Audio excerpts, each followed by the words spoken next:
Le Boulegreg est un grand fleuve marocain. Il prend sa naissance dans la chaîne montagneuse du Moyen Atlas pour aller se jeter dans l'océan Atlantique. Il ne devient célèbre que sur les 5 derniers kilomètres de son parcours, c'est-à-dire à son embouchure où une grande partie de l'histoire du Maroc venait se jouer, donnant ainsi naissance à 2 grandes villes, Rabat, la capitale du royaume, et sa sœur jumelle, la ville de Salé.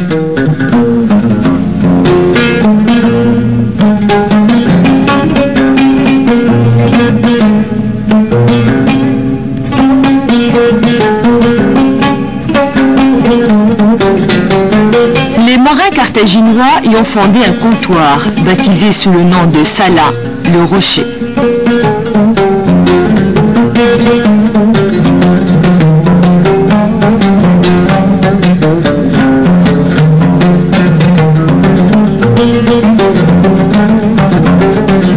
Rome a cédé à Carthage. Le pays était connu alors sous le nom de Mauritanie, Tangitan. De nombreux vestiges témoignent de l'occupation romaine et à 3 km de la côte, près de la vallée du fleuve Boulegreg, des fouilles ont mis à jour l'emplacement de la ville romaine, Sala Colonia.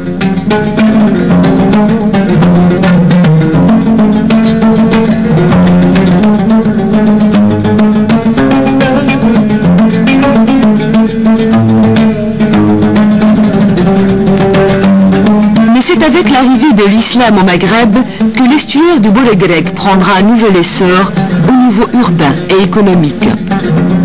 C'est ainsi que les Almoravides construisèrent au Xe siècle sur l'ancien fort romain à Ribat, un couvent-forteresse rasé plus tard par la dynastie des Almohades. Cette forteresse grandiose était le premier noyau de l'actuelle capitale, Ribat el-Fath. Le fleuve du Boulegreg jouait alors un rôle prépondérant dans les échanges commerciaux entre le Maroc et l'Espagne sous le sultan Yaqub el-Mansour. Les activités du port connaîtront toutefois au XVIIe siècle une période de déclin. Et c'est sous le règne du sultan alaouite Sidi Mohammed ibn Abdullah qu'un redémarrage de ces activités a pu voir le jour. Cette photo prise en 1885 montre l'état du fleuve à marée basse. On distingue le Boulegreg avec une émergence de fonds rocheux.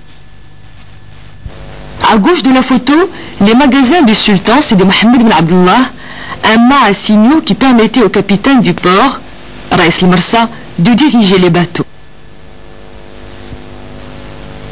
En 1888, le sultan Sidi Mohammed ibn Abdullah autorisa la mission allemande à construire les défenses du Boulegreg.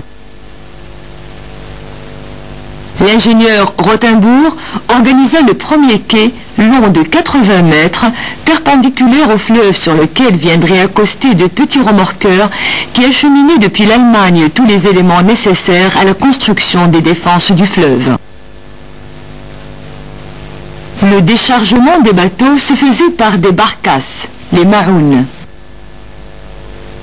Les barcasses peuvent charger de 10 à 13 tonnes et sont dirigées par des chefs appelés Raïs el-Qarb. Chaque Raïs est secondé par 13 hommes travaillant sous ses ordres.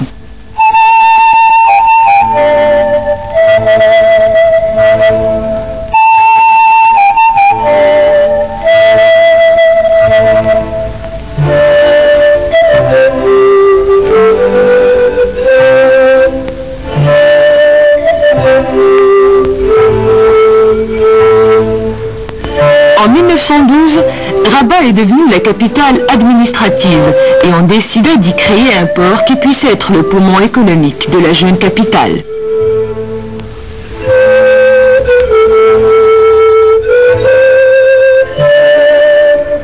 L'édification de ce port sur le Boulegreg avait duré 4 années et on commença à voir apparaître des voiliers et des bateaux apportant tous les matériaux nécessaires à l'édification du port.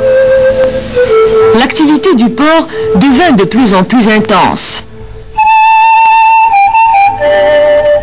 C'est ainsi qu'en 1913, le nombre de navires qui ont accosté au port du Boregreg avait atteint 366 unités.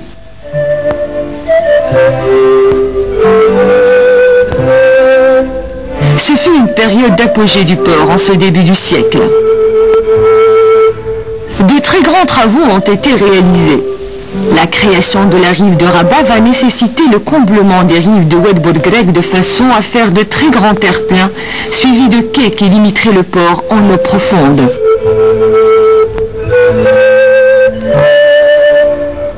Les quais étaient équipés de puissantes grues à charbon qui servaient à décharger les cargos. Le quai de la douane fut achevé en 1916. Il mesurait 200 mètres de large avec une profondeur pouvant aller jusqu'à 10 mètres. Pour entreposer des marchandises importées ou celles à exporter, des magasins et une capitainerie furent construits au port du Boregreg. Une drague était montée sur le fleuve afin de dégager le sable du chemin du Boregreg d'une façon permanente. D'autres installations furent réalisées en vue de dynamiser le trafic maritime du fleuve. C'est ainsi qu'une cale de halage fut réalisée avec des treuils électriques et des ateliers pour la réparation des bateaux.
المرساة كانت مرسى مزيانة تدخل البطولات دبورات ماشي والماي والسويد والدنمارك والألمان في هذه المصاهي وكانوا تيجيو الحلوف ويجيو البقار ويجيو السلعة المغربية من المرسى هما تيعطيونا عاوتاني السلعة أخرى. Autrefois, le port était très animé. Il recevait des bateaux allemands, suédois, danois. On exportait des porcins, des ovins et on importait des produits manufacturés tels que textiles et autres.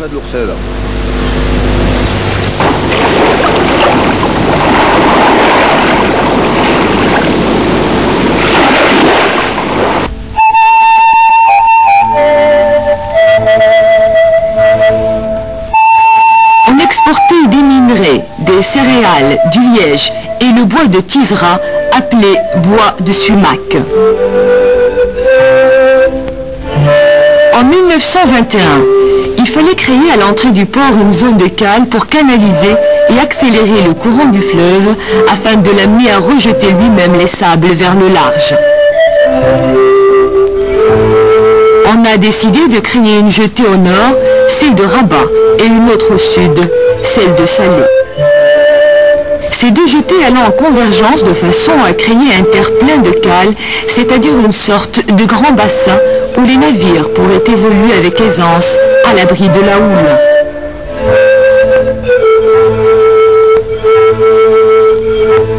Ces travaux, qui ont duré 5 ans, ont nécessité 900 000 tonnes d'enrochement pour les fixer.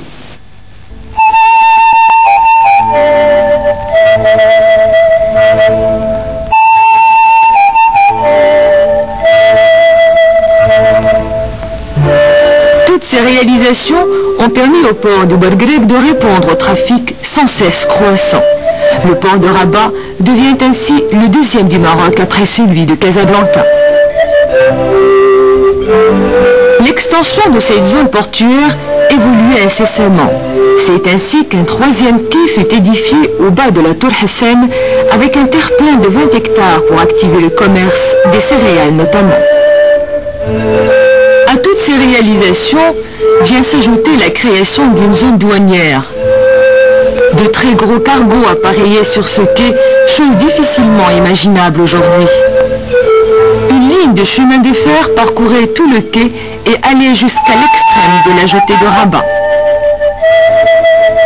Si Rabat était un très grand port commercial, il était aussi, et jusqu'en 1930, le troisième port de pêche du Maroc, après Casablanca et Fdala, l'actuel Mohammedia. En 1930, près d'1 million de kilogrammes de poissons et de mollusques avaient été traités au port de pêche.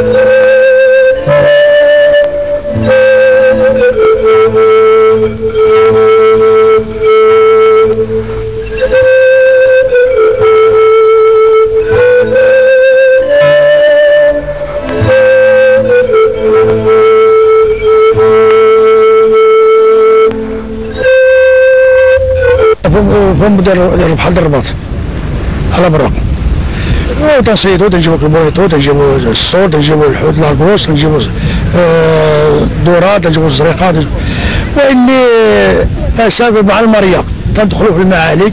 Au-delà de l'embouchure, un peu vers l'intérieur, on pêchait le thon, la dorade, la sole, les langoustes, etc. Mais maintenant, ce n'est plus le cas, parce que c'est vraiment pénible et parfois même dangereux à cause de la marée. Malheureusement, nous dépendons de la marée et on ne peut rentrer qu'à marée haute. Beaucoup de difficultés sont à surmonter pour aller pêcher à cause de cette marée.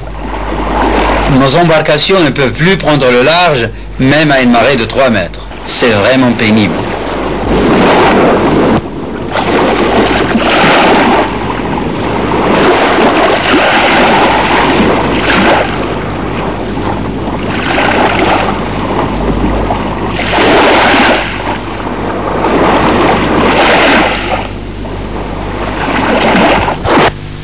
ابدا بلاد اخرى تيجوا من اسفي تيجوا من اكادير وخادم الصحراء ليه والباقي الصوت يجوا لا يصيبوا على برباط تيدوا الغله لا مرباط يدوها تيدوها للضبيعه كاين باكوات اللي يكونوا عندهم الحوت وتيدوهم الرباط تيدوا الموضوع يمشي ريح سوا تيغرق سوا تيتقبلوا باكو سوا يصنبان والفم الرباط هو مزيان. Les pêcheurs viennent d'autres zones, de Safi, d'Agadir, bien qu'ils ne soient pas loin des côtes sahariennes, parce que ici la mer est moins houleuse et la qualité de poisson est meilleure.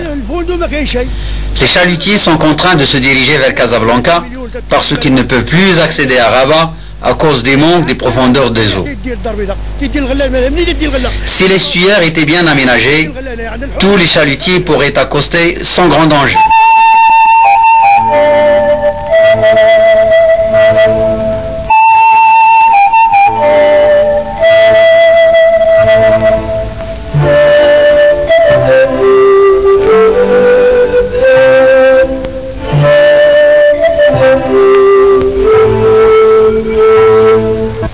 Dès 1940, on voit apparaître deux phénomènes sur le Bouargreg.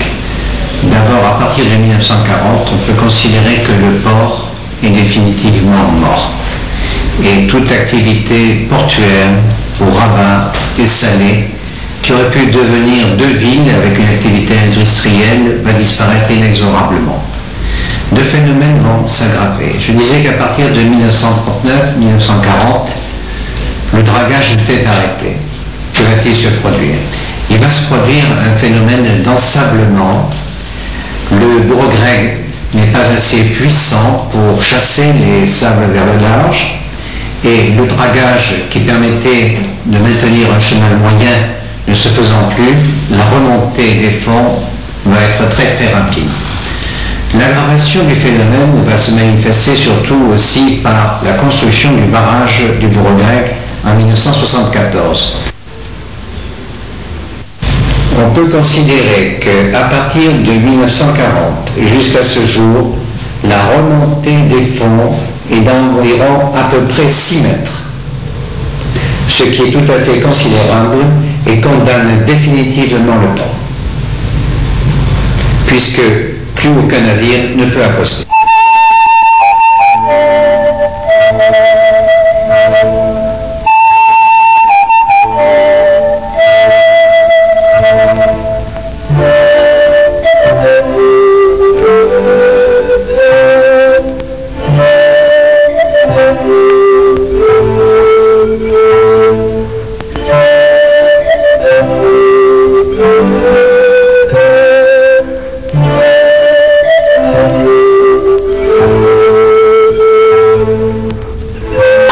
Vient s'ajouter un autre phénomène qui va apparaître dans les années 80, la pollution.